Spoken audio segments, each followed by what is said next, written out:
It's been an exhausting year for Europe's analysts, full of market swings and volatility. No doubt many will be glad to see the back of 2011. Louise Cooper is a senior financial analyst with BGC Partners.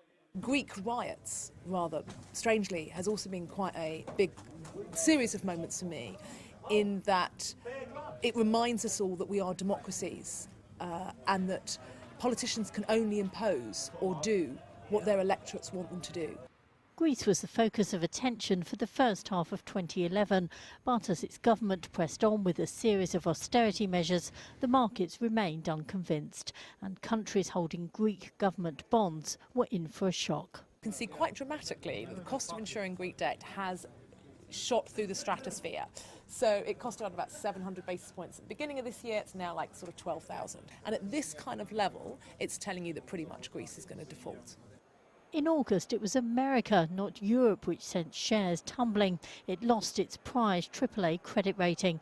It too was battling with huge debts, and many feared it was heading back into recession.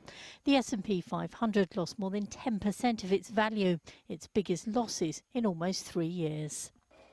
But it was fears of contagion in the Eurozone which refocused investors. Italy's massive deficit, 120% of GDP, became the big worry, with the Eurozone's third largest economy deemed too big to fail. The then Prime Minister, Silvio Berlusconi, faced a vote of confidence. As his government supposedly tried to implement austerity and completely failed to do so, you could see Italian borrowing yields just go up and up and up. So sort of go from a sort of 5% level all the way up to almost 7.5%. A new technocrat government is now trying to impose austerity in Italy, but it and Spain's borrowing costs continue to creep up.